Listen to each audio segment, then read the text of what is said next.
예, 저희가 이미 여러 차례 보도를 해드렸습니다만 공식 선거운동이 시작된 오늘까지도 이번 선거가 어떻게 되는 건지 잘 모르겠다는 분들이 많습니다. 특히 비례대표가 그렇죠.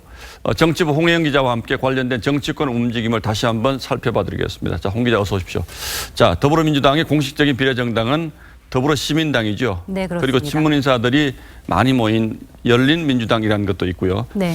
자, 그동안 민주당에서는 이 열린민주당에 대해서 상당히 정치적으로 거리를 둔 듯한 분위기였는데 네. 이낙연 선대위원장 입에서 오늘 조금 다른 얘기가 나왔다면서요. 어떤 얘기입니까? 네, 그 두 당은 비례 의석을 놓고 경쟁하는 관계이긴 합니다. 예. 열린민주당이 조국 수호 세력을 자처하고 있기 때문에 이 합치느냐 마느냐는 논란에 민주당은 부담을 느껴왔습니다. 하지만 오늘 이낙연 선대위원장이 열린민주당과의 연대 가능성을 열어두는 발언을 해서 관심을 모았는데요. 예. 어떤 내용인지 먼저 들어보시겠습니다. 선거 후에 어떤 일이 벌어졌는지 현재 그런 논의 자체가 없었으면 좋겠고 선거 후에 어떤 일이 벌어졌는지 진동단계에서 상상하는 자, 선거 후 그리고 어떤 일이 벌어질지 지금은 예측하기 어렵다. 뭐 어떻게 보면 당연한 얘기인데 어쨌든 완전히 그동안은 문을 닫아둔 듯한 분위기였는데 많이 달라졌네요. 그렇게 봐야 합니까? 네, 그렇습니다. 이 표현을 보면 합당을 할지 말지 상상조차 안 된다는 건데요. 예. 이번 총선에서 민주당이 이 더불어시민당과의 합당만으로 과반 의석을 갖는다면 모르겠지만 그렇지 예. 못한다면 이 뿌리가 같은 열린민주당과 합치는 게 오히려 더 자연스럽다는 게 여권에서 나오는 이야기입니다.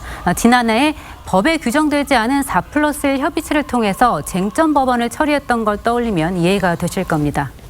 결국 더불어민주당이 뭐 충분한 여권의 의석을 확보하면 좀 더 거리가 둘 수도 있겠지만 좀 사정이 급해지면 합쳐질 수 있다 이렇게 볼 수밖에 없겠는데 유권자들이 그래서 좀 헷갈리는데 이 두 네. 정당은 어떤 관계입니까, 도무지?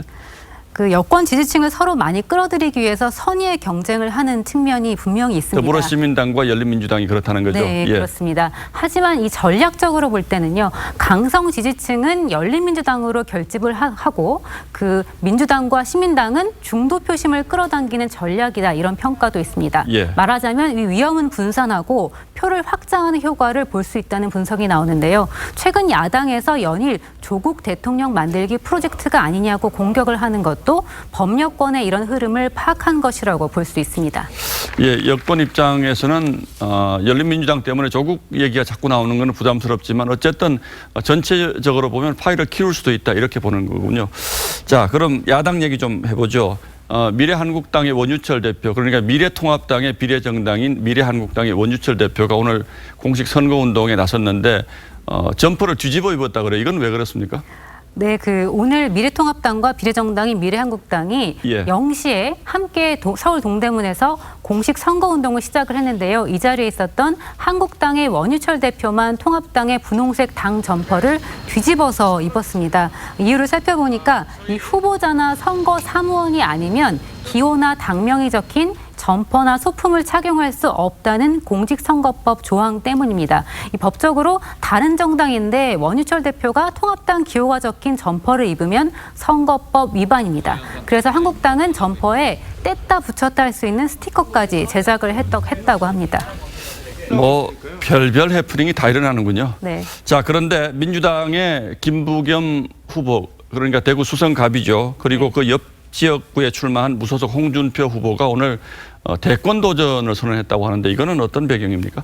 네, 그만큼 김부겸 후보와 홍준표 후보 둘 다 좀 마음이 급했던 거라고 보면 되겠죠. 예. 대구 수성갑에 출마한 김부겸 후보는 이 총선을 넘어서 지역주의 정치, 진영 정치를 청산하고 대한민국 대통령으로서 나라를 개혁하겠다고 했는데요. 예. 당초 이 3자 대결 구도에서 무소속 이진은 후보가 중도 하차하면서 미래통합당 주호영 후보에게 유리한 상황이 됐습니다. 바로 옆에 수성을 출마한 홍준표 후보 역시 박빙의 구도인데 대선 출마 선언으로 관심을 끌기 위한 제스처라는 게 이 지역 정가의 평가입니다.